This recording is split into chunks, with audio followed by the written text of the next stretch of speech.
You guys don't need to worry about me getting revenge from Diddy. I've got 3 moves that make sure he'll never be able to come after me or my family. First, I personally reached out to the victims' legal teams. The real reason he's not getting out is those buried cases behind the scenes. I provided legal funding for 7 victims who had been silent for years and brought in the top criminal attorneys in the country.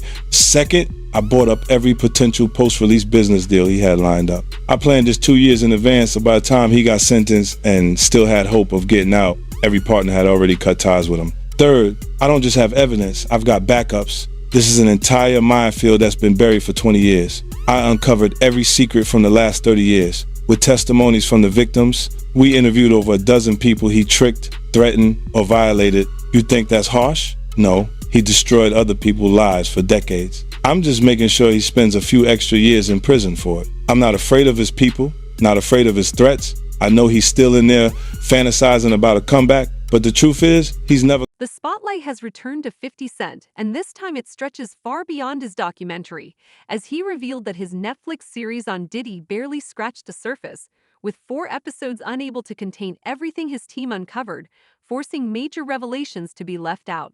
One especially sensitive detail involving a personal connection was cut due to time constraints, and instead of saving it for another season, 50 has hinted that the unreleased material could surface independently on YouTube.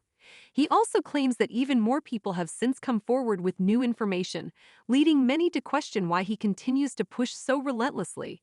A question comedian T.K. Kirkland recently addressed by dismissing clout or manufactured drama and suggesting there is a deeper personal motivation driving 50 forward, one that raises the stakes and explains why the story keeps intensifying. Out of all the women in the world that Diddy could have gotten with, he chose 50 Cent's baby mother.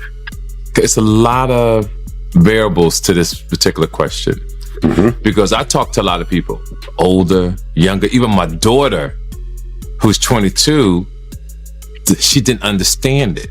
So people give their opinion based on what they've experienced and their environment, people they've been around. So to the people that understand boundaries and respect, I always tell men you should never date another man's girl if you're not aware of it. If you know it. He made it clear that crossing that line represents a profound level of disrespect, emphasizing that throughout his life he has deliberately avoided any involvement with someone previously connected to a close associate, viewing it as an unspoken rule that should never be broken. He pointed out that Diddy was never short on options, given his power, resources, and global reach, which only makes the situation raise even more questions.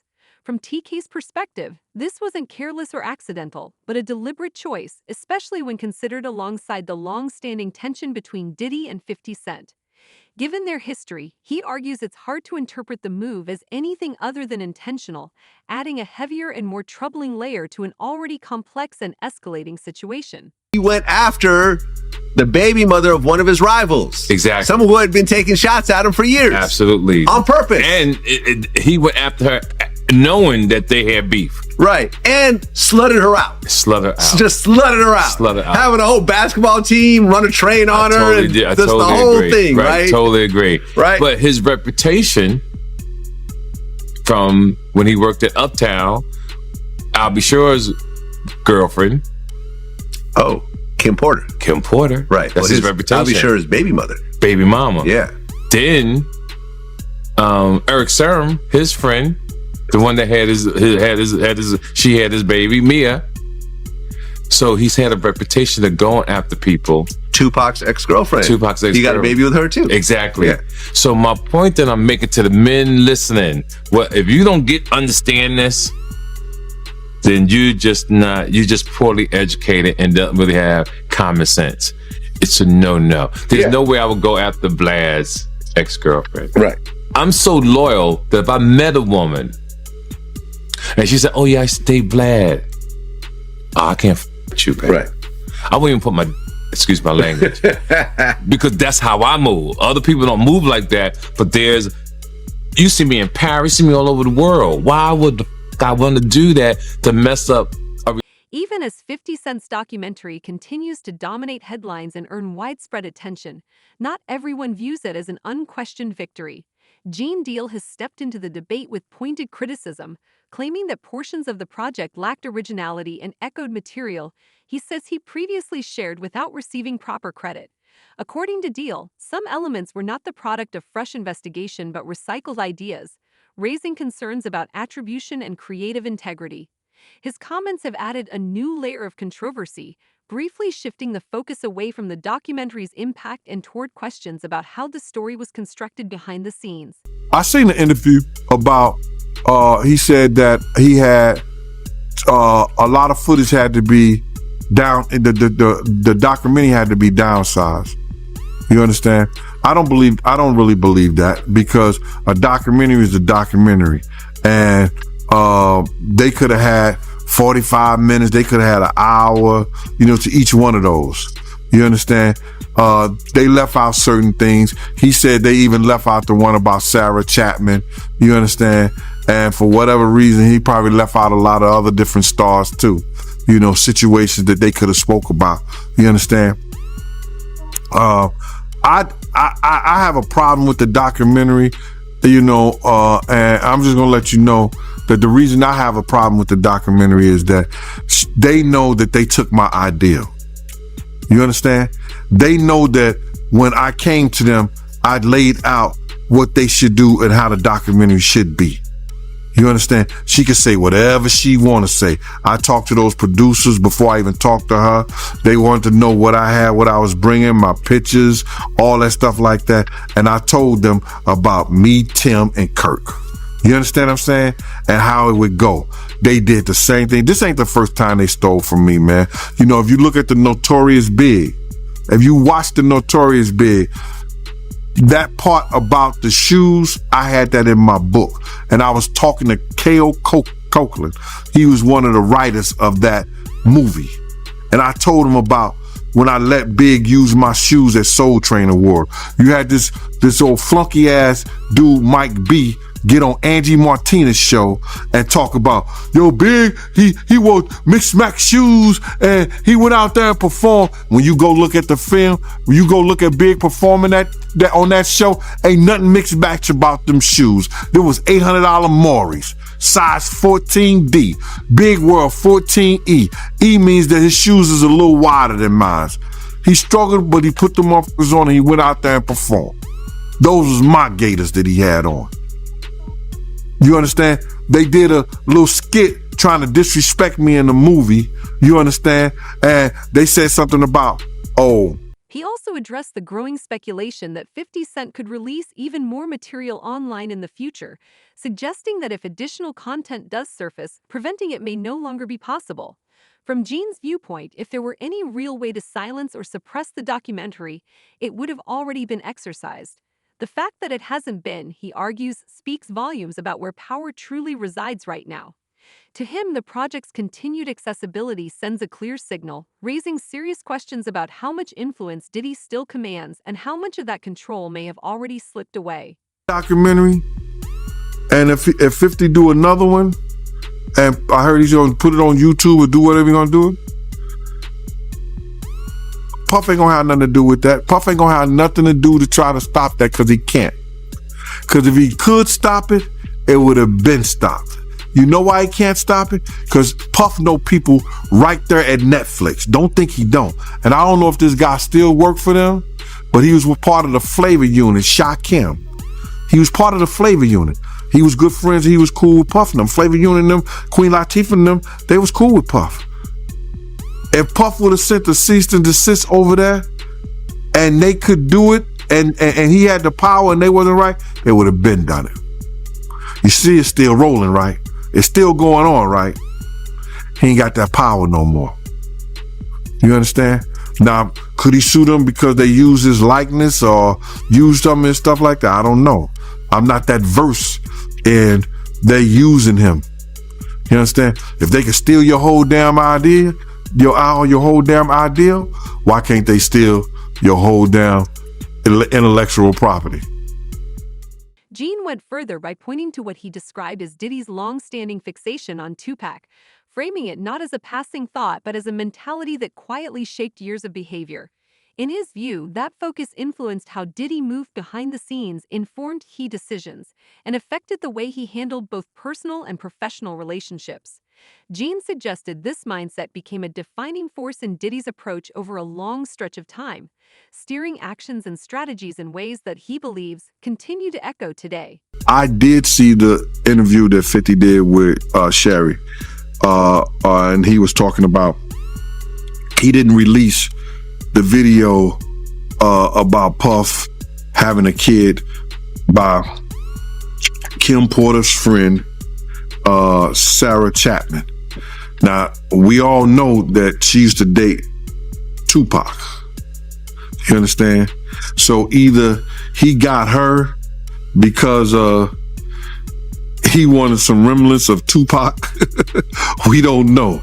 But it seemed like every dude that he had some kind of disdain, dislike, or that he idolized in a sense, he wanted their girl, or he wanted to be a part of their girl. I don't know why. Yo, bro, this dude was, I don't know if he was in love or in hate for Tupac. He wanted to be an actor. He auditioned for, I think he auditioned for Juice. But Pac beat him out for that Bishop thing. You understand what I'm saying? He wanted to be a part of that. Just go, and not so many years ago, when Puff started getting into that drugs and started using drug stuff, he started revamping some of Tupac's speeches. And if you think I'm lying, go look at the Grammy speech he did. Go look at a couple of speeches he did. It was the same exact words Tupac had said. That he was going to start this whole revolutionary of our people. That's Tupac. Black Lives Matter, the Black Liberation Movement, that was Pac. The Black Liberation Movement. Black Lives Matter? Come on, bro. This dude, everybody know that he had some kind of, I don't want to say disdain taste, but he had some kind of, I don't, jealousy of Tupac, bro. The documentary also has noticeable blind spots, and one omission that stood out to many viewers was the limited attention given to Kim Porter. As Diddy's longtime partner and the mother of his children, she was a central figure in his life, yet her role in the story was largely sidelined. She passed away unexpectedly in 2018 at just 47, with pneumonia listed as the official cause, but the suddenness of her death has continued to spark public discussion and unanswered questions. Considering how deeply intertwined her life was with Diddy's for years, many felt that glossing over her story left the narrative incomplete, highlighting a major chapter that remained largely unexplored and adding to the sense that crucial context was missing. Do you think that Diddy killed Kim Porter? Absolutely. Why?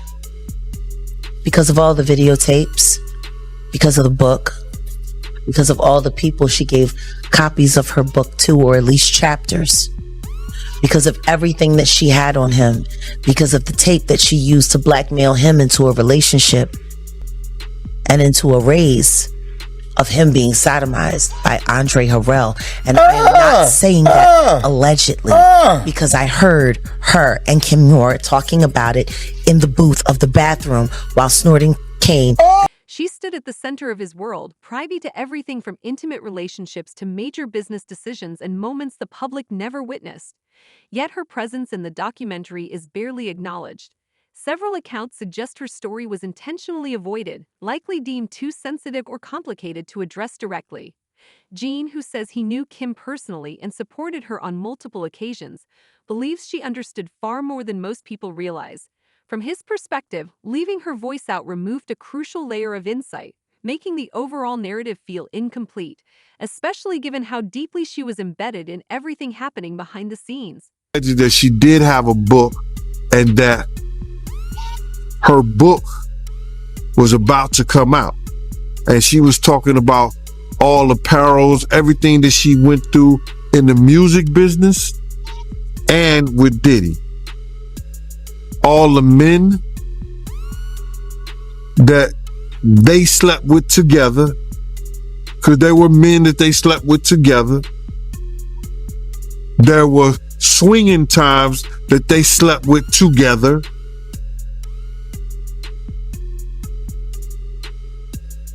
I don't know, man. How do you put your girl through some shit like that? Or how you look at your girl and knowing that she and another dude? What kind of demonic mind you have to be that far gone where that shit don't bother you? And got rid of them.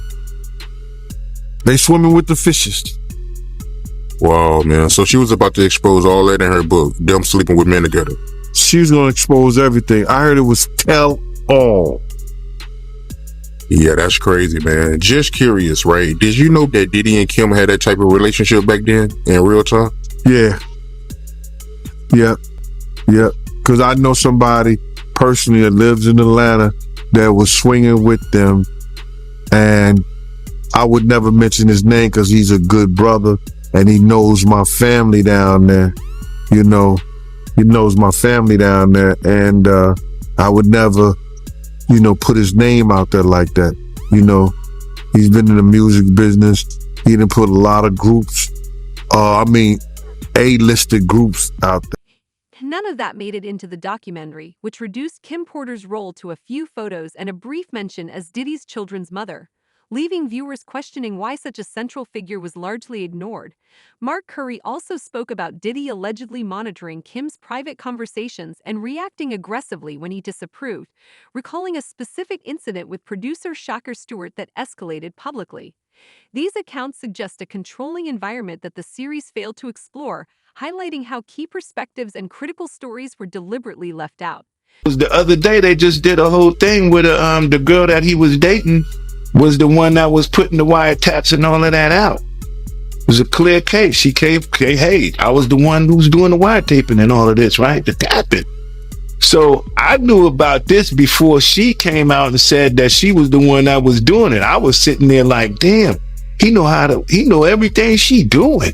He know her conversations. I'm sitting there like when I'm sitting there right there next to him, when I'm hearing them saying, this is what Shakur Stewart was saying to Kim Porter on the phone that made him mad. That made him so mad at Shakur Stewart when he went to L.A. Reid party, hit him with the chair. You don't think if he hit a man with a chair for dating this girl, they gonna have a fight at home too. You know what I mean? That's why, they say he busts her nose up on the boat. And have you ever been to Sandro Pay's see a brother play a mandolay? Remember that was in his song? I need a good woman next to me. So then it happened in Sandro Pay? Like that island. And then he bust her nose. They tried to make it seem like she slipped and fell. She slipped and fell and broke her nose. Nah, the truth was she slipped and fell and landed on his fist. Yeah, but that's what happens when you put your hands on females. I don't really have much respect for a man who's physically abusive towards women, man. I kind of think they be kind of suspect. I'd be like, man, girls. This omission fits a broader pattern, particularly in how the documentary glossed over Diddy's notorious parties, long rumored to attract influential figures from across industries. Yet the film offers almost no coverage, no notable names, no meaningful context, and no real depth. That absence is striking, especially given how openly these connections were discussed previously and how silent many of the same figures remain today. Rather than seeming accidental, it comes across as a deliberate avoidance, reinforcing the sense that certain stories were intentionally kept off-screen. Thoughts on all his celebrity friends that denounced those allegations and were like, this is false, and liars. They were saying, yeah, should they speak up now? It's getting a little too late for those who are complicit. Stevie J should be charged. Mary J. Blige should also be charged. Jennifer Lopez should definitely be charged. Jay-Z should be charged. Khaled should be charged. Rick Ross should be charged. Usher should be charged and tried with him. Off of Justin Bieber. Jaguar Wright takes the focus beyond the music industry, asserting that the roots of Diddy's story trace back to his childhood home long before fame.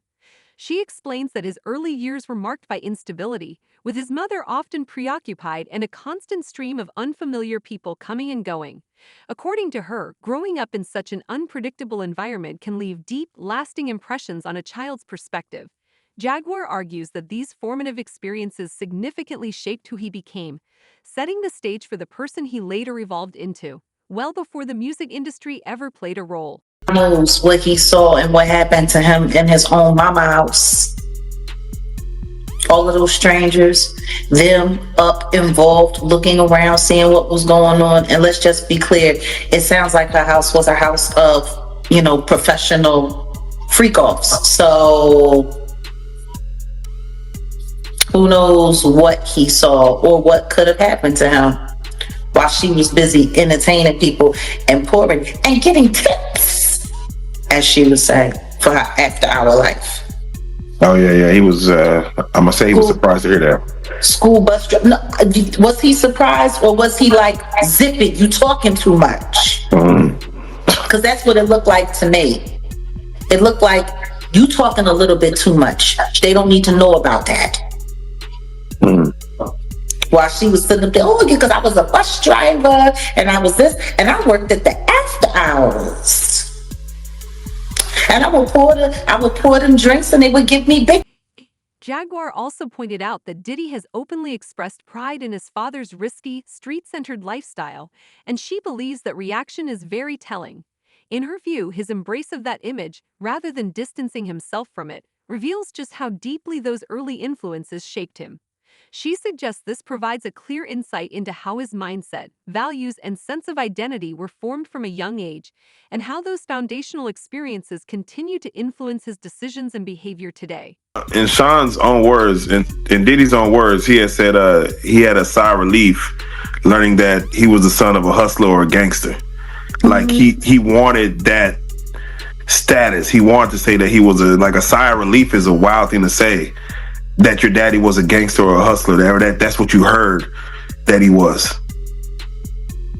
Well, I mean, like Tim said, they had a bunch of blaxploitation movies being played around the house all the time. They grew up with the Mac playing. They grew up with Superfly playing. Like, I mean, if that's what you got going on, you got two women in the house and there's no men around, and these are what the little boys are watching. You got basketball players coming over late at night. You got hustlers coming over, PIMPs coming over, women who look like they were modeling for Jet Magazine coming over. Like, it sounds like the nature of the environment is what shaped their perception of what cool was. So yeah, I mean, I'm sure for him it was, oh man, that's who my dad was. So I'm sure for him, it made him feel good because all of that stuff that he was watching, he really came from that. But that was really his legacy. And yeah, I'm sure for him it felt good to know that his dad was this big hustler who turned out to be a snitch, who got his brains removed. She links that mindset to how hip-hop culture later celebrated larger-than-life personas, noting that many artists borrowed names and images from classic film characters symbolizing power, intimidation, and control. Jaguar argues that Diddy didn't just admire those images from afar, he identified with them personally because they mirrored the environment he grew up in. In her view, this connection went beyond music or branding, shaping his sense of self. She also spoke about Diddy's relationship with his mother, describing it as unconventional and uneasy, hinting at deeper, unresolved dynamics that add a chilling layer to the larger story she was revealing. For the situation where they say he was trying to shape Misa into his mother, can you see that? Like, Yeah, with the blonde hair and yeah, and all of that. I mean, somebody Really? asked a question: what kind of man puts his hands on his mother? The same kind of man that parties with his mom, the same kind of man who kisses his mom in the mouth, the same kind of man who seems to have accurate knowledge that his elderly mother can put both of her hands, her palms, on the floor and while she's standing up, bent over. Oh damn! I ain't seen that one. Oh. You never seen the Instagram video when he was talking about how his mom is still young and spry and how she still liked the party and how they was getting a IV drip Oh. Damn. and she was kissing him in the mouth on the video when he was like, yeah, my mom can bend over and touch the floor with her palms. It's a very, very, very weird. Jaguar contends that everything ultimately comes back to Diddy's relationship with his own children, which she describes as deeply troubling. She claims that multiple sources allege the children were placed in situations no child should ever face, raising serious questions about judgment, boundaries, and accountability. What she finds most disturbing isn't just the claims themselves, but the widespread silence surrounding them, prompting urgent questions about what kind of parenting allows such circumstances and why so many adults who were reportedly aware chose to remain quiet rather than intervene. I mean, you know, it kind of goes into, I mean, he seems to be having, and again, I know the freak offs, that his son is there. Like, it seems like he likes to get down with his kids. Yeah. But that wasn't all. Just to hear Little Rod say, like, the boys were around. Roger Bonds talked about the children as well. What kind of parenting relationship is that? But then again, that goes back to the conversation of Lori Harvey, Steve Harvey's daughter. It was all known that she was spotted in them streets with Justin, and then she was spotted in them streets with Diddy, and they all tried to sit there and pretend like that wasn't what it was. Like, I don't know if anybody has not noticed, but ever since Diddy got pinched, they've all been trying to pretend like all of the stuff that we've seen that happened, that they was all involved in, didn't happen. If Lori Harvey was hanging out, which, and it's kind of weird, like the whole relationship with Justin looks weird. He looks like Mini-Me with Dr. Evil. It's weird. Like, why are there people? Why is there sexual behavior going on? And why are people naked in front of their kids, G? Doing all kinds of stuff.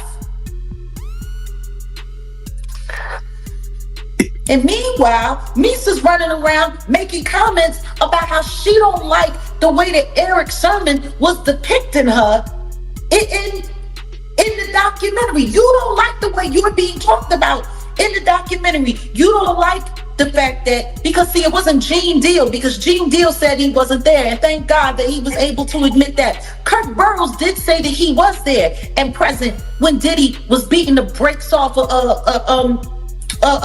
Misa and putting the feet to her up underneath the car. If 50 Cent follows through with a second wave of footage, it could bring entirely new allegations, previously overlooked perspectives, and deeper context that didn't make it into the original release. Unseen interviews, cut storylines, or first-hand accounts have the potential to reshape the narrative even further, especially as more people continue to speak out. The bigger question is how much is still hidden, and who could be affected if it finally comes to light. Share your thoughts in the comments and let us know what you think might surface next as this story unfolds.